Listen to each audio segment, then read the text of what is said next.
welcome. On the road to 2014, we are broadcasting tonight from Faizabad from the Guptar Ghat. Behind me is the Saryu River. Tonight, of course, we're going to ask a really important question, not just for our politics, but for our country. In the slogovers, are we seeing a polarization now surface very strongly in the campaign, whether it's in Assam or whether it's in Ayodhya? Let's get started tonight with our chai stop. Our chai stop is from Ayodhya, the city that once catapulted the BJP into political emergence in the 90s, and also the most appropriate place to ask the question whether polarization matters more. Is the mandir now a footnote? Is it a Modi ki leher instead of a mandir ki leher? And what about the national campaign? Are we seeing signs of polarization? Our chai stop today from the banks of the Saryu River in Ayodhya. We're going to try and talk. Do you believe that the process of selection at the chai shop? Our chai stop today is at the banks of the historic and ancient Saryu River. We are, of course, in Ayodhya, the place that first catapulted the BJP into political strength in the 90s. And it is here in the parliamentary constituency of Faizabad. Faizabad and Ayodhya are, of course, twin cities separated just by about 14 kilometers, that the BJP candidate received a notice for a poster, for a visual depiction of Ram as well as the Ram Mandir on stage as Narendra Modi spoke. What better place than Ayodhya to put a question that is really, in a sense, generating debate across the country? Is this election about Vikas, or is religious polarization still very much important? Here in Ayodhya, is it now no longer the Mandir Leher like it once used to be in the 90s? Is it now the Modi Leher? Let's get a sense from people here. Like we said, we're having chai on the banks of the Saryu River, and we're just going to be talking to different people here. आप लोगों से पूछूंगी कि अयोध्या में हैं, सरयू नदी के किनारे बैठे हैं, आप क्या मानेंगे? ये एक टाइम होता था, यहाँ मंदिर बहुत बड़ा मुद्दा होता था, अब क्या मुद्दा है? क्योंकि आपने शायद देखा होगा कि मोदी जी की जब रैली हुई तो पीछे स्टेज पर जो लॉर्ड राम और राम मंदिर का एक डिपिक्शन था, इसी ने अब उनको एक यहाँ के लोकल अथॉरिटीज एडमिनिस्ट्रेशन से नोटिस मिल गया है जी। तो आप क्या कहेंगे, मुद्दा क्या है? मुद्दा मेजर यहाँ पर बीजेपी की लहर है। आप कहते हैं बीजेपी की लहर है, लेकिन मुद्दा विकास का है कि अभी भी धर्म की थोड़ी सी राजनीति है? थोड़ी बहुत यहाँ रिलीजियस धार्मिक राजनीति होती है। अच्छा, हाँ। पर मुद्दा क्या है? सबसे बड़ा मुद्दा आप में से आप बोलेंगे? विकास का मुद्दा सबसे बड़ा मुद्दा है। विकास का मुद्दा सबसे बड़ा मुद्दा है। अयोध्या वर्ल्ड फेमस स्थान है, लेकिन अभी तक यहाँ कोई भी विकास नहीं किया गया है। नदी के किनारे बैठे हैं, नदी की बात करिए, लोग कहते हैं नदी भी कोई साफ करने नहीं आता। पॉल्यूटेड है, पूरा नदी पॉल्यूटेड है, कोई इसकी सफाई नहीं करने आता है। जनता क्या करे? जो नेता बनते हैं वो केवल जब वादा करने आते हैं कि हाँ जीतेंगे तो ये कर देंगे, वो कर देंगे, बाकी कोई नहीं आता। अच्छा, मोदी जी की यहाँ आने से जो बीजेपी के कैंडिडेट है लल्लू सिंह, जो 2012 में अपनी यहाँ की असेंबली सीट हार गए थे, कुछ मदद मिलेगी उनको? उम्मीद किया जा रहा है नरेंद्र जी के आने की वजह से। अगर जो नरेंद्र जी जीतेंगे तो गंगा सरजू सब पर ध्यान देंगे। तो आप कहते हैं कि लेकिन विकास का मुद्दा है? हाँ, विकास का मुद्दा। एक जमाना था यहाँ पे मंदिर का मुद्दा भी कहा जाता था, आप क्या कहेंगे, मंदिर का मुद्दा अभी जिंदा है? जी नहीं, मंदिर का मुद्दा इसमें नहीं आता जी। जी इसमें ये विकास की ही बात हो रही है, सिर्फ अच्छा। विकास की लहर है, बस ये जानिए आप। विकास की लहर है। अच्छा, ये जो कल जब यहाँ पे रैली हुई और मोदी जी भी स्टेज पे थे, लालू सिंह भी स्टेज पे थे, पीछे राम मंदिर का तस्वीर था, लॉर्ड राम का तस्वीर था, उस पे कांग्रेस ने कहा है ये धर्म की राजनीति वापस आ गई है, तो आप क्या कहेंगे? नो सर, इसके बारे में ये सब फालतू की बात है बस। आप क्या बोलेंगे? नरेंद्र मोदी एक दूसरी पार्टी यानी एक दूसरे के लिए कुछ बातें जो उछालती हैं वही मतलब राजनीति है। आपसे पूछूंगी साहब, यहाँ पर फैजाबाद में मुसलमान वोट भी बहुत अहम है, और ये भी कहना जरूरी है कि अभी यहाँ पर कांग्रेस के सांसद हैं, अब बीजेपी उम्मीद कर रही है कि बीजेपी के सांसद आ गए। आपने ये पूरा प्रचार देखा, फैजाबाद की बात करें तो, और बाकी उत्तर प्रदेश की भी बात करें, बाकी देश की भी बात करें, जो लोग कहते हैं कि सिर्फ विकास की राजनीति है और इसमें अब धर्म की राजनीति बिल्कुल पुरानी हो चुकी है, आप क्या कहेंगे? नहीं, विकास की राजनीति तो खैर इस वक्त चल ही रही है, बात जो सभी आदमी कर रहे हैं, लेकिन जहाँ तक धर्म का ताल्लुक है ये जुड़ गया फिर से आकर के। फिर से जुड़ गया? आपको क्यों लगता है? आपको जो उदाहरण दें। उदाहरण इसलिए हम देना चाहते हैं कि उत्तर प्रदेश के अंदर में 80 लोकसभा सीटें हैं और बीजेपी उसमें नील है एक तरीके से, और जब तक के जैसा उनका अपना अनुमान है 60 नील तो नहीं है, लेकिन हाँ। नील कहने का मतलब ये है कि वो इतनी अच्छी पोजीशन में नहीं है कि गवर्नमेंट वो बना सके, इसलिए उन्होंने उत्तर प्रदेश के अंदर में धर्म का सहारा लिया। पर मंदिर की तो इस बारी राम मंदिर की आपने बात ही नहीं सुनी होगी। हाँ, मंदिर की बात तो नहीं सुनी, लेकिन ये इंटरनल है। अच्छा, इंटरनल तो आपको लगता है कि बयानबाजी अभी भी थोड़ी धर्म के साथ जुड़ी हुई है? जी हाँ। आप लोग क्या कहेंगे? जी बोले। कहीं ना कहीं से इंटरनल इस तरीके से जुड़ा हुआ है मैटर, वरना वो पीछे राम की फोटो लगाने क्या जरूरत थी? आप कहते हैं फोटो लगाने की जरूरत नहीं थी, ये साहब कहते हैं कि फोटो लगाने की जरूरत नहीं थी, कहीं ना कहीं धर्म की राजनीति थोड़ी आ गई है। आप भी इससे सहमत हैं कि फोटो लगाने? नहीं, फोटो लगाने की जरूरत नहीं थी वहाँ। राम जी की फोटो लगाने की जरूरत नहीं थी? नहीं, जरूरत नहीं थी वहाँ पे। अच्छा, वो आप क्यों ऐसा आप मानते हैं? इससे फिर से शो होता है कि मोदी जी ने कभी भी अपने स्टेटमेंट में कहीं भी आपने देखा होगा कि राम जी का मुद्दा नहीं उठाया था। ओनली फैजाबाद में आके उन्होंने ये मुद्दा उठाया है। ऐसा क्यों उठाया है? राम जी की फोटो लगानी चाहिए, क्योंकि कोई भी बड़ा काम करने जाता है, कोई भी मीटिंग करने जाता है, तो सबसे पहले प्रभु को याद करता है। नहीं तो वो जहाँ भी गए हुए हैं वहाँ पर उन्होंने उस रिलीजियस का फोकस नहीं किया है। यहाँ पर आके अगर यहाँ लगा दिए तो कोई अपराध नहीं किया है। अगर अपराध हिंदू हैं तो राम का नाम ले सकते हैं, राम का नाम लगा सकते हैं। इस पे जो है कोई प्रतिबंध लगाने की आवश्यकता नहीं। लगाने की जरूरत नहीं। एक मिनट, मैं सवाल पूछूं, मैं सवाल पूछती हूँ। इनका कहना है, ध्यान से इनकी बात सुने। इनका कहना है कि कहीं और देश में ऐसी तस्वीर नहीं हुई और मोदी जी ने राम मंदिर का नाम नहीं लिया, तो यहाँ क्यों लिया? आप ये कहते हैं? जी हाँ, जी आप क्या कहेंगे? एजेंडे में है उनके कि अगर जो संवैधानिक तरीके से मंदिर निर्माण होगा तो मंदिर निर्माण। लेकिन मैनिफेस्टो की आखिरी पेज में है, ये भी कहना जरूरी है। यहाँ भी लोगों से पूछते हैं भाई मुद्दा क्या है। यहाँ पे पोलराइजेशन जो कहते हैं कि धर्म के नाम पर अभी भी लोगों को एक तरह से डिवाइड किया जा रहा है। आप मानते हैं कि ये जो चुनाव है ये विकास पर लड़ा जाएगा और जीता जाएगा? नहीं, विकास पे ही लड़ा जाएगा और जीता जाएगा, और मोदी के नाम पे ही जीता जाएगा ये। और मंदिर का मुद्दा है कि नहीं है? नहीं, मंदिर का मुद्दा नहीं है इस समय, मोदी का नाम पे है। मोदी का नाम है, आप बोले। हाँ, मोदी का, केवल मोदी जी का हर आदमी, गांव हो चाहे शहर हो, यही लाइक कर रहा है कि एक बार उनको दिया जाए मौका। अच्छा, मैं आपसे एक बात पूछना चाहती हूँ। ये ऐसा शहर है जहाँ पर आज की तारीख में भी जो मंदिर हैं उनके बाहर हमारे मुसलमान भाई आपके फूल बेचते हैं, जो वहाँ पे हिंदू डेटीज हैं उनके कपड़े भी मुसलमान स्टिच करते हैं। तो हिंदू और मुसलमान के यहाँ पर कैसे रिश्ते? कोई भावना नहीं है। वो देखिए, वो बैठा है, वो नसीब अली, हाँ, वो मेरे मोहल्ले का है। अच्छा, हम लोग कौन मुझे दिखाओ। इधर आओ जो बैठे, इधर आओ मेरे सामने बैठे। इससे धर्म से नहीं मतलब है। आपको धर्म से? हाँ, हमको पूजा पाठ करना करेंगे। एक मिनट, उनको बोलने दीजिए, बोले। हम लोग को मतलब पूजा पाठ तो करना ही है, लेकिन ये राजनीति में धर्म वाली बात से कोई मतलब और नहीं ये है। आपके मुसलमान भाई हैं, आप ही के मोहल्ले से। आप क्या बोलेंगे? अरे हम क्या बोलेंगे, क्या मुद्दे हैं आपके लिए यहाँ पर? अरे नरेंद्र मोदी विकास के लिए, बस के लिए उम्मीद कर रहे हैं। आप क्या कर रहे हैं? नहीं, अयोध्या के अंदर में जहाँ मुस्लिम का ताल्लुक है, तो हम मुस्लिम फैमिली से बिलोंग करते हैं। मेरा नाम सैयद आसिफ है, और इसी सरयू के किनारे जितने भी दुकानदार होंगे 75% लोग मुझको जानते होंगे। ये मेरे यहाँ शादियों में आते हैं, दुख दर्द में आते हैं, हम इनके यहाँ जाते हैं। पूरे अयोध्या के अंदर में कहीं कोई ऐसी बात नहीं होती है। जो राजनीति में एक चर्चा चल रही है, धर्म है या नहीं, होना चाहिए या नहीं, आप क्या बोलेंगे? नहीं, ये चीज तो गलत है। धर्म का इस्तेमाल नहीं होना चाहिए। मेन जो छोट भैया नेते होते हैं, जिसको मतलब जिसे नरेगा 200 रुपया पर 3000 निकाले और 200 ले लिए, वो लोग ये सब धर्म के नाम। अच्छा, मुझे एक सवाल पूछना है कि यहाँ पर मंदिर एक पुराना मुद्दा बन चुका है। बिल्कुल पुराना मुद्दा बन चुका है। इससे अब जनता जागरूक हो चुकी है। वो जनता जागरूक हो चुकी है। जनता जागरूक हो चुकी है। जी, आप जी, बोले। बिल्कुल धर्म के नाम पर यहाँ वोटिंग नहीं होगी इस बार, केवल विकास के बारे में।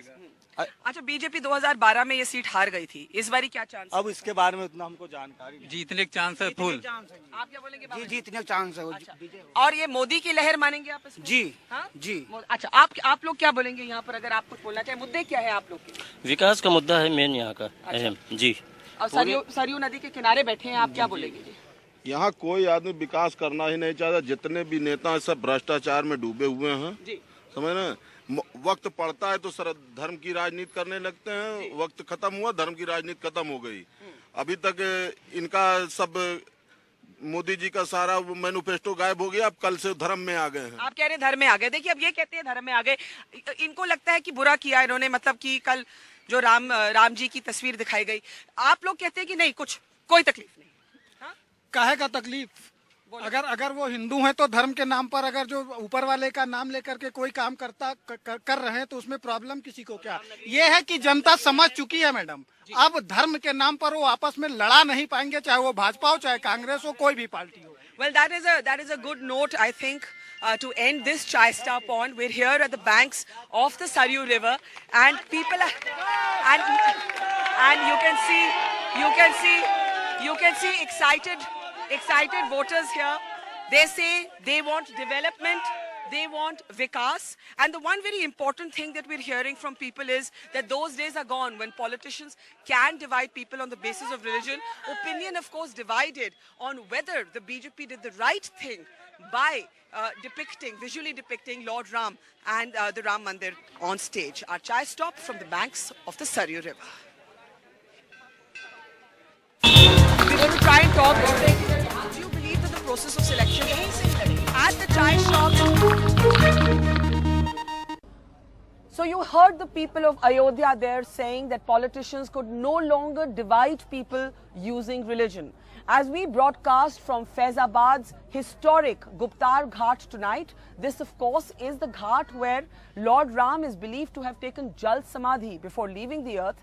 The question before us is this: in the slog overs, is the campaign getting polarized? In his campaign diary, his very popular and much followed daily blog, as it were, Arun Jaitley today argued that the BJP was being unfairly accused of polarizing the campaign, especially in the context of remarks made by its prime ministerial candidate Narendra Modi on illegal migrants from Bangladesh. Arun Jaitley is joining us now from Banaras, where he is there, of course, last few days, and Mr. Modi is expected to be there again as well. Arun Jaitley, since I am at Faizabad at the Guptar Ghat, which is, of course, associated with Lord Ram, I must ask you to first comment on the fact that your candidate here in Faizabad has got a notice from the Election Commission because of the visual depictions of Lord Ram and the proposed Ram Mandir on the stage even while Mr. Modi was speaking. Now, you have described this as an error of judgment, but many other leaders of your party have continued to say that there's nothing wrong with this, that after all, har dil mein Ram hai. This is what one of the spokespeople said.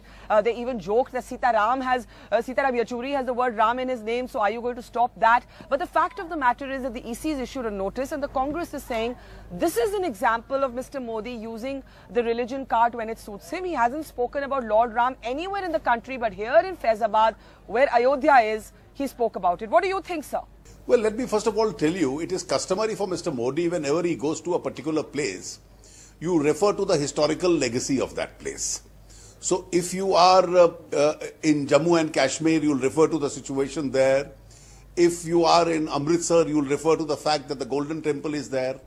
If you are in Ayodhya, obviously a reference will come to Ayodhya in the context of the birthplace of Ram. Now, it's not a secret that the BJP openly supports the idea of construction of the Ram temple in Ayodhya, an issue which is now squarely before the Supreme Court. Now, this has been a part of the BJP's program and the BJP's ideological conviction. Having said this, I am one of those who believe that legally speaking, Mr. Modi has not made any appeal in the name of religion anywhere in this country. So what can be defined within the parameters of law, appeal in the name of religion? Others have done it. You had a Samajwadi Party leader saying that you won't be a good Muslim if you don't vote for the Samajwadi Party, and many other people have said it. Our campaign has focused primarily on issues of governance. Now, the local organizers of the rally, and frankly, when we visit rallies, we don't check up what the background on the stage is. So we have not checked it up. Now, the local organizers felt that there is nothing wrong in it, having a legacy of Lord Ram, particularly when there is, in the context of Ayodhya. But we've advised all our units in various places, try and avoid this because we don't want to deflect from our principal issue, which is the issue of governance. Now, if our candidate has got a notice, he'll certainly reply to this. And the party's position is that we haven't done it anywhere else in the country. The local unit did it. The local unit will now reply to the Election Commission or whoever is the authority which has issued a notice to them. Would you rather have had the local unit not do this? No. The central party has concentrated only on issues of governance, and therefore, even though you've done it, legally it is sustainable. But at the same time, if the local unit has done it, I think the local party would be justifying it or explaining the stand. But as far as the BJP is concerned, throughout the campaign, we've kept away from the issue, even though we firmly believe that construction of Ram Temple in Ayodhya must take place. So you believe that this We visual don't intend depiction on making the it- stage was avoidable? Was it avoidable? No, it could have been avoided. And therefore, I have said so. I have said so earlier in an interview to some of the other channels that this could have been avoided because this whole controversy would not have arisen. Our campaign this time is focusing on issues of governance and allow it to be focused on issues of governance. But in the context of Ayodhya, supposing the meeting was in Haridwar and somebody had shown the Ganga in the background. It's in that context that this has been done. And therefore, I don't think it changes the basic theme of the campaign. The thrust of Mr. Modi's speech, and he's addressed more than 450 speeches, have been issues of governance. Okay, you say it's the thrust is on governance, yet we find today, and even in his speech in Amethi, which Mr. Jaitley, I reported myself, he referred to his background as being a member of a lower caste. Now, when Priyanka Gandhi Vadra attacked him for Neech Rajniti, we can debate whether she was legitimate in saying that my martyred father's memory has been insulted or not. There can be a debate on that. But be honest, do you really think she was attacking Mr. Modi for his caste, for being representing a so-called lower caste? Don't you think she was talking about a low level of political discourse? Well, I am afraid, Barkha, I must say this. My friends in the media are a bit too liberal and a bit too lax in dealing with the Gandhis. The Gandhis can do no wrong. This is the faith of the Congress party. Let this not be a faith of the Indian media. Supposing I had used this phrase with regard to a BSP leader, what would your stand have been? I would have been slaughtered on the Indian media if I had used this phrase. The fact that a Gandhi uses it phrase, I don't see it is in the right spirit that the media starts covering up, oh, she referred to the politics of Mr. Modi and not to the caste of Mr. Modi. Now, here you are well aware of the fact that Mr. Modi normally doesn't make his caste into an issue. You use a phrase which is highly objectionable. A campaigner makes a slight slip in a campaign and the whole media goes after him hammer and tong. But here is the case, everybody is trying to say, so what if she called Modi a niche politics or a niche Rajniti? He is not referring to his caste, she is referring it to the person or the politics itself. I think we are being a little too liberal in dealing with the Gandhis. But what do you expect from her? You've demanded an apology today. And you say Mr. Modi rarely refers to his caste, but yet even before she made this comment in his speech, there was a reference to how the Congress had treated Sitaram Kesri, and in a way they resent me because I too come from these humble origins and from a lower caste. Yes, he has referred in the initial stages to his humble origins when Manishankar Ayar had the audacity of saying that we will offer him a job of a tea vendor in the AICC conference. So since that the Congress made it an issue, Mr. Modi did make his humble origin into an issue. I had tweeted that very day that the real strength of Indian democracy will be realized when a humble tea vendor defeats a powerful dynasty. And that became the basis of a campaign. It's within the legitimate parameters. Please treat Priyanka Gandhi's comment on niche Rajniti the same way that you would have used this comment if somebody else had used this phrase against any other member of the backward community. So you are saying that Priyanka Gandhi Vadra used her words carelessly, or was she being casteist? What is your allegation? Well, I don't know, but I have to see the net and inevitable consequence of the phrase that she has used. Now, she is an occasional politician. So somebody may try and give her the benefit of doubt that she is not a regular politician but an occasional politician, and therefore she didn't measure her words properly. That may be a charitable explanation. The other explanation would be that she wanted to talk down on him. She, of course, has been talking down on him, as many other Congress people have been talking down on Mr. Modi. And I think in this case, she made a fundamental mistake. Okay, let's move to something that your party has actually... Please, Barkha, she can make an issue out of the fact that my Shaheed father has been criticized. Well, an incident from history is referred to. Supposing somebody were to refer today, didn't the late Mr. Rajiv Gandhi go to Ayodhya and begin his 1989 campaign promising a Ram Rajya? Supposing we were to refer to it, how do you make an emotional plea and say my father has been insulted in this whole process? You are entitled to turn and twist statements, and then you accuse people and it's a very strong statement. And the word she used is harkat. this is not the grammar or idiom of Indian politics. Okay, let me ask you in the end, something that is causing a great concern even across the border in Bangladesh and Sheikh Hasina's government is Mr. Modi's comments on illegal migrants from Bangladesh. Now, your party says you're talking about illegal migrants, but in the same speech, Mr. Modi talks about those who celebrate Durga Ashtami. Now, Mr. Jaitley, the fact of the matter is he seems to be suggesting that Hindus from Bangladesh are welcome, Muslims coming in from Bangladesh are not welcome. Mamata Banerjee turns around and says this isn't just about Bangladesh, this is about the Muslims. This is about the Muslims of the region. The fact of the matter is 11 children have died, more than 30 people have died. Aren't these comments worrying? No, the comments are not worrying, the comments are logical. For the simple reason, how much population of Hindus did Pakistan have in 1947 and Bangladesh, East Pakistan have in 1947? Pakistan today has only 2% left. Bangladesh today has only 10% left. Because of persecution, you are being pushed out. Now, if you have people of who are originally a part of the Indian origin, it could be the Sikhs in Kenya, it could be people anywhere else in the world, who are being pushed out of their states. Obviously, this has to become a homeland. Muslims? No, it could be Taslima Nasreen also. Would the BJP be willing to take in Muslims? No, please. It could be even Taslima Nasreen. She's a refugee. She's not an infiltrator. Therefore, there is a fundamental difference which is globally recognized between refugees and infiltrators. A refugee is a person who, on account of religious or political beliefs, is unable to live in that society and is being pushed out. Obviously, there is an international settled convention where you'll have to give refuge to these people. An infiltrator is an economic migrant who, without any documentation or paper, for reasons of his economy and better prospects, crosses over illegally into another territory. No territory in the world permits it.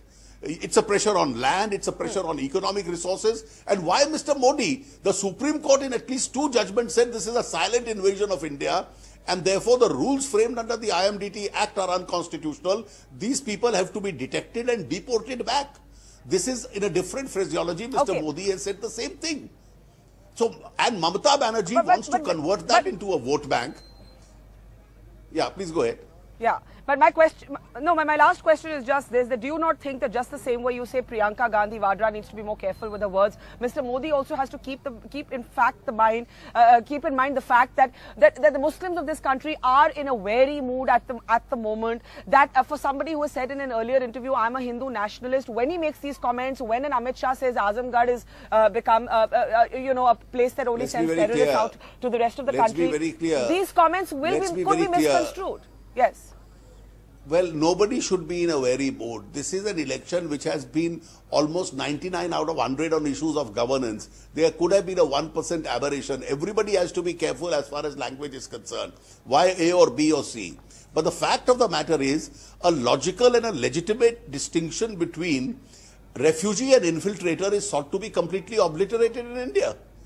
And that's the purpose of my blog. I wanted to bring that out. It's a world-recognized exception. All right. Arun Jaitley, the debate will continue. We're just in the slog overs, as they say. And it really, I think people of India would want nothing better than a campaign that is run on development. But the debate continues around elements of polarization in this campaign. Thank you so much for joining us from Varanasi tonight. So Arun Jaitley argues that the BJP is being unfairly accused of bringing polarization into the campaign. In the slog overs, as we approach D-Day, are all parties guilty of varying degrees of polarizing the campaign?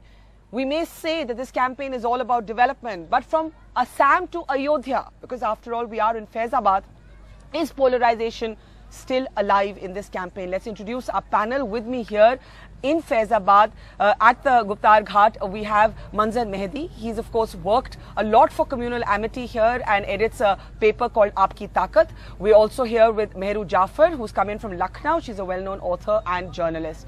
And joining me today from Mumbai, Subramaniam Swamy, senior leader of the BJP.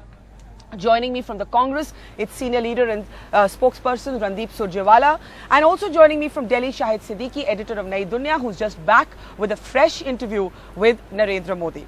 Let me start with you, Randeep Surjewala. Since we are at Faizabad, I just put the question to Arun Jaitley as to whether the visual depiction of Lord Ram and the proposed Ram Mandir on the stage when Mr. Modi was speaking was correct. Your party has, of course, complained to the Election Commission and the EC has given a notice. Now, Arun Jaitley argued that it could have been avoided, but the fact of the matter is that wherever Mr. Modi goes in that cultural context, he talks about what's organic to that area. I also spoke about how I'm at a ghat where Lord Ram is believed to have taken Jal Samadhi before he departed the earth.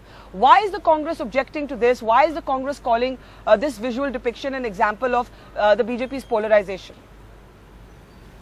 Barkha, it's not a one-off incident. There is a calculated, polarizing hate fest on. I shudder to think as a citizen of this country, if you dissent or disagree with Mr. Modi, you will be asked to go to Pakistan or Bangladesh or Rome, depending on which ethnicity are you referring to at a particular point of time. You will be spitted upon. Condemned Giriraj Singh. But Mr. Modi says he's condemned Giriraj Singh. But Mr. Modi was on the stage when Ramdas Kadam, the leader of the Shiv Sena, was making that hate speech and he was clapping. So it's not a one-off incident.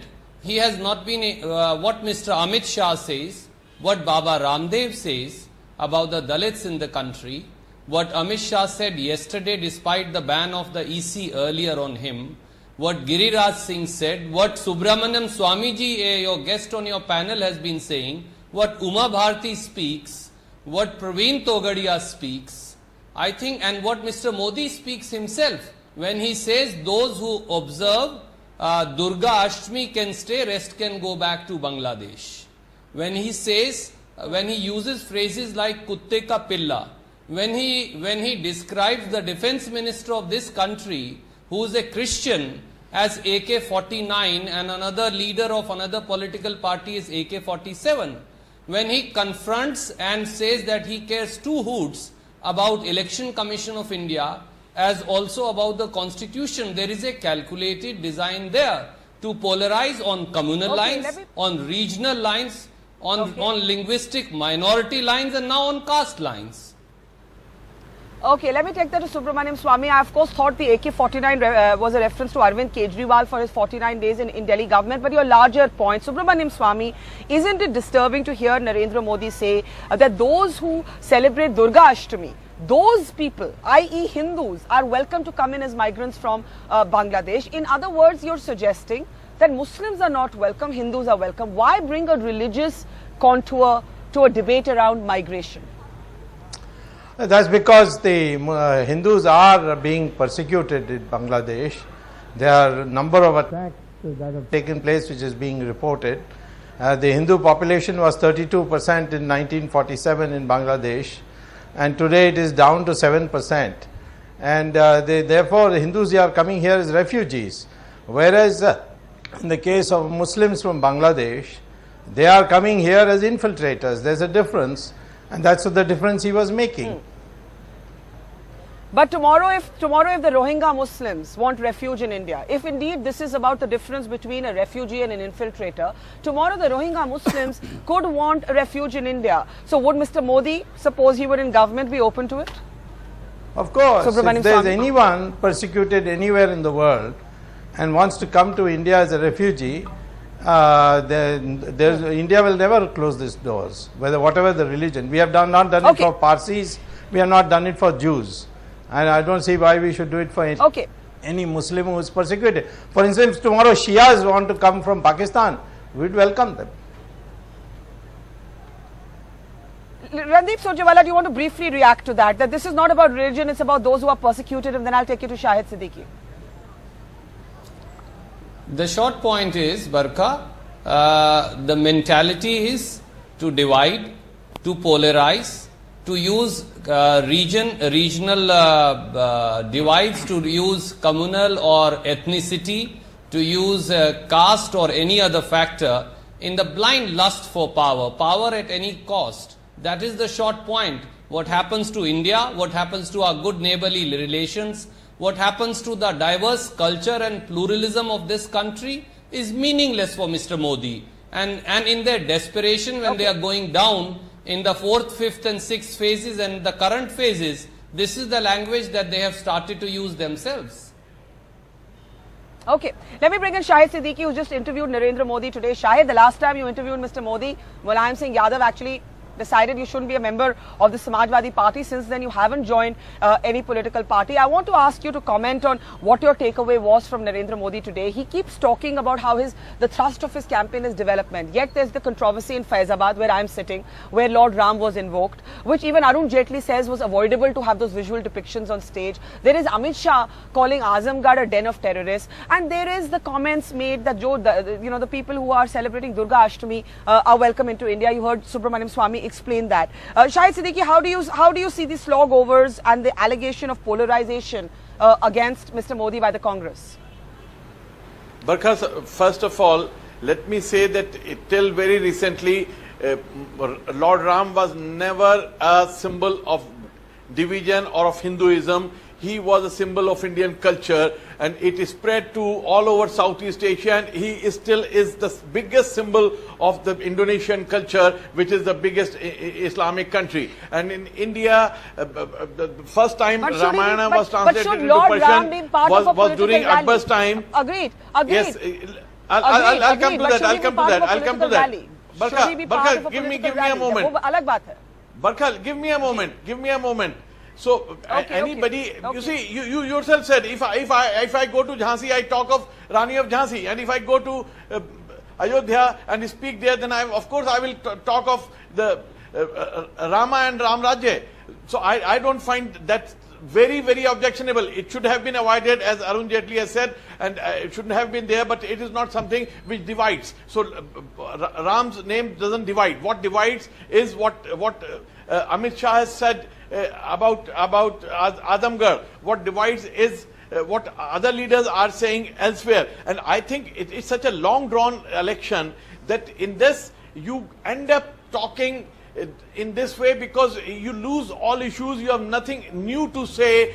You have been talking on development, blah, blah, blah, blah. Even the media is now tired, and people are tired of listening to the same discussions. So these things do come up. Well, that has been happening. But yes. Yes.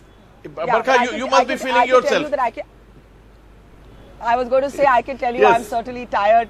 I'm dying to come back home. It's been more than 2 months on the road for the entire team. More than physical tiredness, it is mental tiredness, Barkha. There is a fatigue factor. It is mental tiredness. But there is a fatigue factor. You have lost issues. You have lost track of the election. No. You have lost track of the election. What was it all about? One minute. The media is not. Yeah. The media is not asking politicians to make these comments. We are not manufacturing these stories. No, I'm talking of politicians also. Politicians also have lost the track.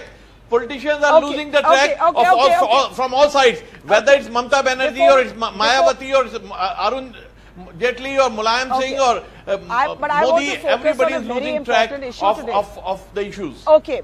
Sorry? Shahid, you made your point, but the question is, I said you've made your point, but the question is whether fatigue alone can explain what we're seeing. Everybody's pushing this campaign as one about development, but is it really? Let's get a sense from our voices here on the ground in Faizabad. So stay with us, our national politicians. Let me get Manzar Mehdi and Meru Jafar. Meru, let me start with you. You've heard what Subramaniam Swamy has said. Arun Jaitley previously said you have to distinguish between an infiltrator and a refugee. This is, of course, in the context of the Bangladeshi migrants. How do you see this as a voter here? The kind of comments you've heard through this campaign. I think there is कुछ शक्कर की कमी है ज़बान में. You know, all the चीनी कम, जैसे picture थी चीनी कम. चीनी कम. Subramaniam Swamy is not the politest of people, and Modi also, you know, doesn't use very good language, which can earn our trust. But you know, Mr. Modi would argue that I have 99%. That's what Arun Jaitley just said. 99% this BJP campaign has been about development. People even said कि उन्होंने यहाँ पे आकर राम मंदिर तक की बात नहीं की जो फैजाबाद में उन्होंने रैली की. Because they divided the duties. You know, Amit Shah and the RSS, they are doing the groundwork.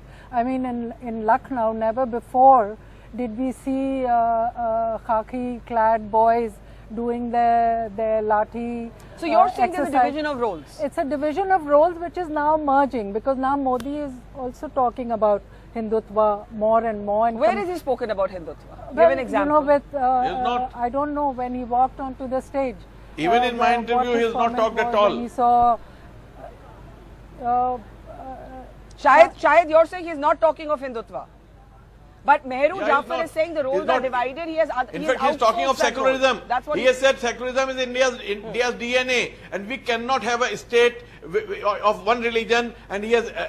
I asked him, would India become a Hindu Rashtra if he becomes the Prime Minister? He says India cannot be run on the basis of any one religion. India has always been secular, and India will remain secular, and we will not remove this word secularism from the Constitution. He has been very clear about it. Okay मंजर साहब आप यहाँ पर कौमी एकता के लिए काम करते हैं बहुत अरसों तक, you're running a newspaper also that does that. आप यहाँ बताइए कि फैजाबाद में, मैं तो जितने लोगों से मिली, अयोध्या भी गई मैं, उन्होंने कहा मंदिर का मुद्दा नहीं है. मोदी जी ने मंदिर का जिक्र नहीं किया, लेकिन स्टेज पर जो डिपिक्शन थी, आपको लगता है उससे लोगों को तकलीफ पहुंचेगी? बरखा जी, आप जहाँ बैठी हैं फैजाबाद में जी, ये पहले भी बहुत शांत और अमन था और आज भी है. लेकिन 2012 में यहाँ पे दंगे हुए थे. मिनट, मैं उसको पे आऊंगा क्योंकि मैं उसमें भी पीड़ित था. मेरा अखबार भी लूटा गया था. लेकिन फैजाबाद में हमेशा से राम राज रहा. बाबरी मस्जिद गिरने के बाद भी यहाँ कभी दंगा नहीं हुआ. फैजाबाद की एक अमन और शांति और आपसी भाईचारे की एक खास मिसाल है. 2012 का जो आपने जिक्र किया, 2012 को हम लोगों ने कभी दंगा नहीं कहा, जबकि मेरे अखबार का दफ्तर मस्जिद के ऊपर है. मस्जिद के अंदर बड़ी बेहुरमती हुई, आसपास की दुकानें जलाई गई, शहर की दुकानें जलाई गई, मेरा अखबार लूटा गया, मेरा कंप्यूटर वगैरह लूट ले गए लोग. लेकिन मेरे साथ यहाँ का हिंदू खड़ा हुआ. जो दंगा होता है उसमें दो कम्युनिटीज आपस में रहती हैं. फैजाबाद में गुंडई हुई थी क्योंकि लैक ऑफ एडमिनिस्ट्रेशन था, एडमिनिस्ट्रेशन नहीं संभाल पाया. चंद गुंडे जो दुर्गा माता को शराब के नशे में ले जाकर सहराने जा रहे थे, उन्होंने दुकानें लूट ली और आग लगा. अच्छा, कल की रैली की बात करें, जो मोदी जी एक विवाद शुरू हुआ है कि राम मंदिर और लॉर्ड राम को स्टेज पर डिपिक्ट करना चाहिए नहीं, अरुण जेटली भी कहते हैं अवॉइडेबल था.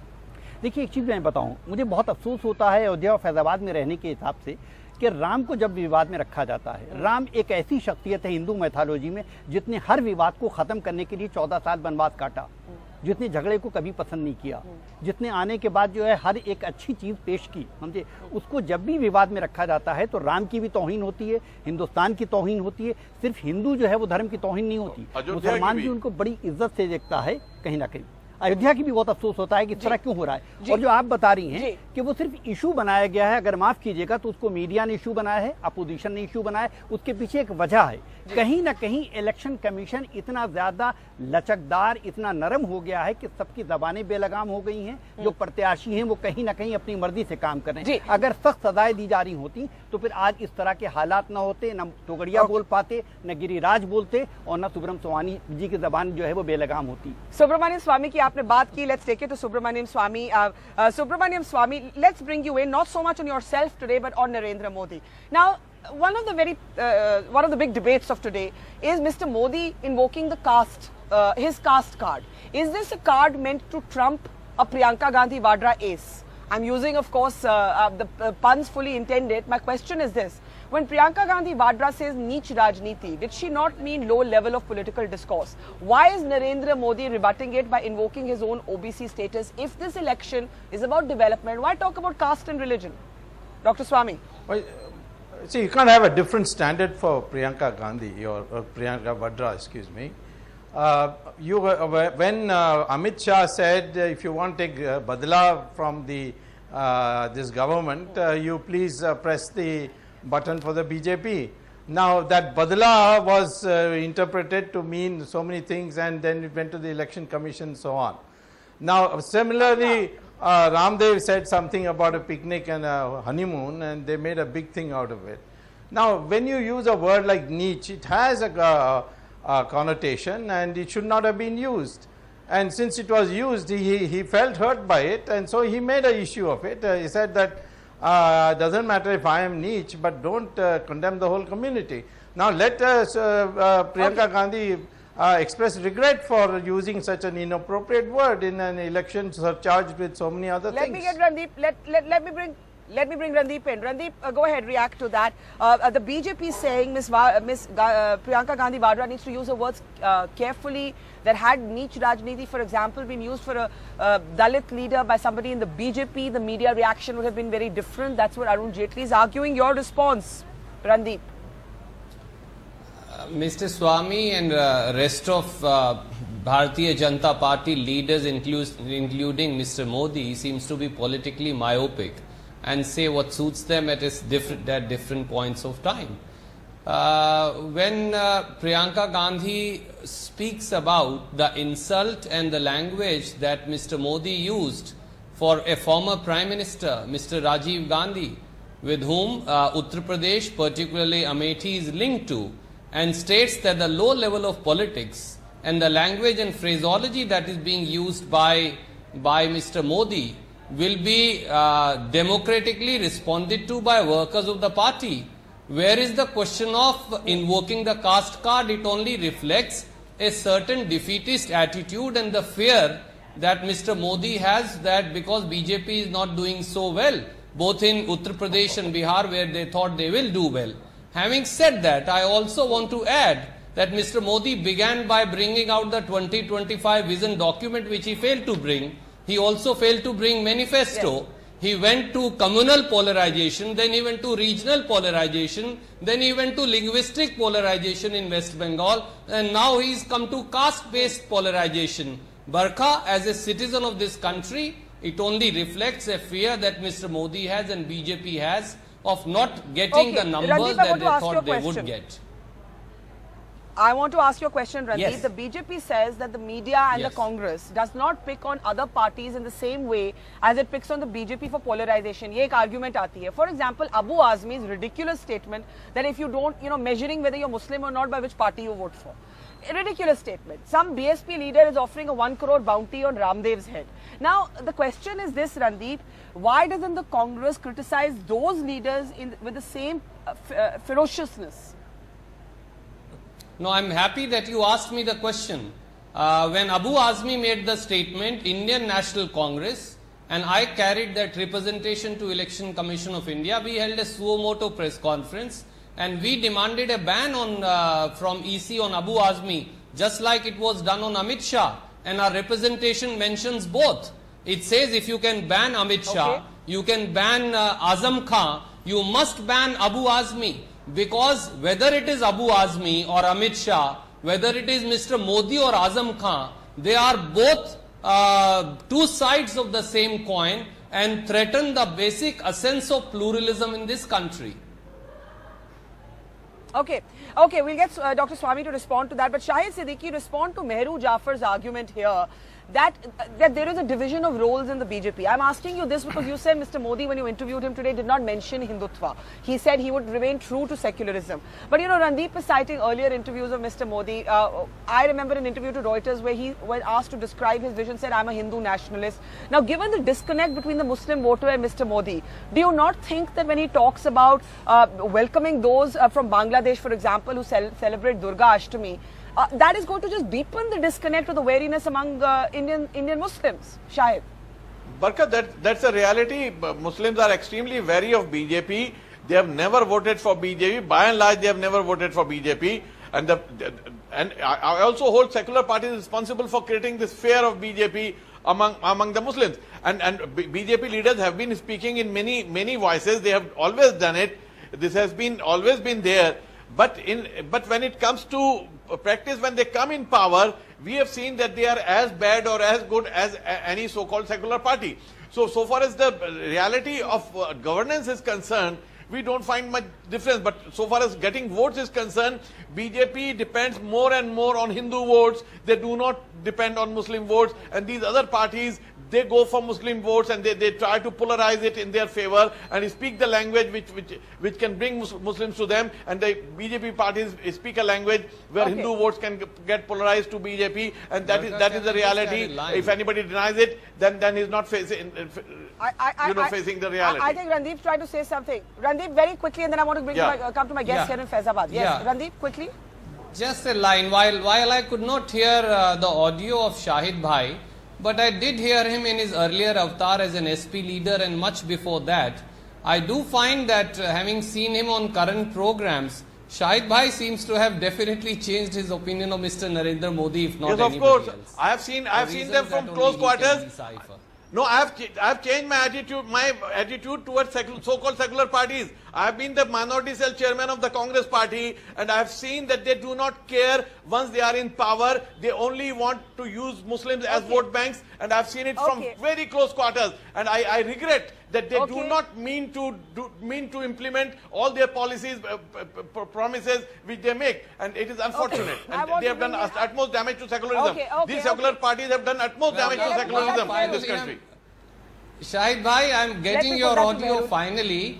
But no, we can talk about it. Was that, yes, have a discussion on that. I am ready to have a discussion. Which you are entitled to in this democratic Randeep, I am ready to have discussion on secularism. On secularism, let's have a discussion, and on secular parties. What secularism they have been practicing for last 64 years. Let's discuss that sometime. Just a few minutes left here. Shahid. Okay. We're not going to get angry here. You're all making your point very passionately. No. There's no anger. The fact of the matter is, 1 minute. There's no anger. Okay, Meru, you heard Shahid that the polarization debate, the secularism debate is steeped in a sense, in hypocrisy. How do you respond to Yes, exactly. I mean, I feel very sorry for all of us voters who are not politicians. We were in a dilemma, when Lucknow went to vote on the 30th. Like, we want a change. It is time for change. We want a break from the Congress party, and we know that it's, it talked about secularism but practiced pseudo-secularism or whatever you may call it, And yet you're also very, and of course I don't, Modi, if Shahid Bhai is able to convince me, then Modi is an untested person, and there are lots and lots of hesitations, his authoritarian lifestyle, his not taking a team together, so we have lots to fear. Okay, let me get मंजर साहब in. मंजर साहब, यहाँ का बताइए कि आपको लगता है कि आज विकास ही मुद्दा है वोटर्स के लिए? देखिए, पहली चीज तो बरखा जी मैं बता दूं, इतनी देर से मैं सबको सुन रहा हूँ, बात सिर्फ पोलराइज की है जी। पहली बार इलेक्शन ऐसे में दिख रहा है कि जहाँ पोलराइजेशन की कोई बात ही नहीं है। आप कहते नहीं है, लेकिन जब अमित शाह कहते हैं कि उन्होंने एग्जाम्पल दिया, सब कह रहे हैं, मेरी भी सुनिए, सब अपनी अपनी बात कर रहे हैं कि पहली बार एक नई चीज आई है कि बीजेपी को मुसलमानों ने अछूत समझ रखा था। बीजेपी ने मुसलमानों को बिल्कुल अलग समझा था कि हमें कभी वोट नहीं मिलता। पहली बार एक चीज देखने को आई जो हिंदुस्तान के लिए, देश के लिए सबसे अच्छी है कि बीजेपी को ये महसूस हुआ कि हिंदुस्तान में माइनॉरिटी जो है बहुत बड़ी ताकत है, वो हमारा एक हिस्सा बन सकती है। आरएसएस लगातार काम कर रहा है, इंद्रेश जी 400 मीटिंग कर रहे हैं, मुसलमानों के साथ बैठ रहे हैं, बात कर रहे हैं कि हमसे दोस्ती कीजिए। आपने अगर इतने दिनों दूसरों पर ट्रस्ट किया तो आप कह रहे हैं, टाइम बहुत खत्म है, मैं मोहम्मद शरीफ साहब से बात करनी है। मैं सिर्फ कहना चाह रहा हूँ कि अगर इस तरह के जो बयान आ रहे हैं, चाहे अमित शाह के, चाहे जो हो, वो उसमें पोलराइज नहीं हो रहा है, उसके अंदर नुकसानात हो रहा है पार्टीज का, चाहे अबू आसिम आजमी का जो है वो सपा को नुकसान पहुंचा रहे हैं, चाहे अमित शाह जो है वो भाजपा को नुकसान पहुंचा रहे हैं। आप इंटरेस्टिंग बात कह रहे हैं, आप कह रहे हैं पोलराइजेशन का नेगेटिव कॉन्सिक्वेंस है। I am not sure I agree with you, because if you see west UP, वहां पे पोलराइजेशन समाजवादी पार्टी के भी हित में गई है और बीजेपी की हित में भी गई है, लेकिन फैजाबाद में नहीं जा रहा है, फैजाबाद में नहीं जा रहा है, डिवीजन हुआ है मुस्लिम वोट का। अच्छा, Okay, I have फैजाबाद की बात कर रहा हूँ कि यहाँ I have to end. बहुत खुले हुए जहन से वोट देने जा रहे हैं। I have to end. May I request all our viewers now to we introduce you now to really a legend of Faizabad. Mohammad शरीफ साहब हमारे साथ हैं। हम हिंदू मुसलमान की बात करते हैं, हम जात पात की बात करते हैं। ये एक ऐसे व्यक्ति हैं जो अपनी निजी जिंदगी में एक साइकिल मैकेनिक हैं, के पास ज्यादा कुछ पैसे नहीं हैं, लेकिन ये he helps डेड बॉडीज जो लास्ट राइट्स हैं मुसलमान या हिंदुओं की, आप दोनों की ही बॉडीज की लास्ट राइट्स में आप मदद करते हैं अपने पैसे खर्च करके। यहाँ पर आप बताइए, ये जो हिंदू मुस्लिम का कई बार राजनीति में विवाद चलता है, उसके बारे में आप क्या कहेंगे? कि बेटा, हमारा एक लड़का था, अब से 24 बरस पहले जी सुल्तानपुर गया था, उसे किसी ने मार के फेंक दिया जी, हमको लाश नहीं मिली जी। 1 महीने के बाद थानेदार उसकी बूसट लेके आए पीरू टेरर समूह मार्केट में, तो मैंने देखा मेरे लाल की, और जब से मैंने कसम खा लिया है कि न मेरे लिए हिंदू है न मुसलमान, सब है इंसान। 2000 हिंदू भाइयों को मैं अपने कंधे पर रख के घाट पहुंचाया हूँ, जलाया हूँ, और जो भी अस्पताल में चाहे हिंदू आता है चाहे मुसलमान आता है, कोई आता है, उसकी दवा इलाज करके उसके वतन पहुँचा। 2 बोतल खून मैंने हिंदू भाई को दिया, और मुझे कोई किसी से नहीं, और आप ही लोगों से मिलता और है। जब राजनीति कोशिश करती है लोगों को बांटने की, आप क्या बोलेंगे शरीफ साहब? नहीं, हमें किसी पार्टी से कोई मतलब नहीं, हम सिर्फ अपने बच्चे की याद में, और जब तक जिंदा है मैं इस काम को करता रहूंगा, चाहे मुझको खाना मिले, चाहे मैं अभी भी मैं किराए के मकान में रहता हूँ, अपने लिए कुछ नहीं, मेरी एक बेटी शादी करने को पैसे बगैर पड़ी है, मगर हमने इस काम को छोड़ा। सुबह से मैं उठता, आज आप लोग आई थी, आपने अपने आंख से देखा कि एक बार बॉडी को मैंने, तो ना हिंदू ना मुसलमान, आपके लिए सब इंसान, और आप सभी अपने पैसे खर्च कर कर, चंदा मांग कर, हिंदू मुसलमानों दोनों से ही ये काम करते हैं। I think that is the perfect note to capture what the spirit of India is. Remember, Ayodhya is a place where Muslims sell the flowers outside the temples, and they stitch the cloths for the deities, and that is the India we must preserve, and that is the India that our politicians we must put pressure on them to preserve that India. We leave it there. Randeep Surjewala, Subramaniam Swamy, Shahid Siddiqui, Mehru Jafar, Manzar Mehdi and Mohammad Sharif Saab, aapko to khas shukriya. That's it on the Buck Stops here tonight from Faizabad, from the entire team. Thanks for watching. Good night.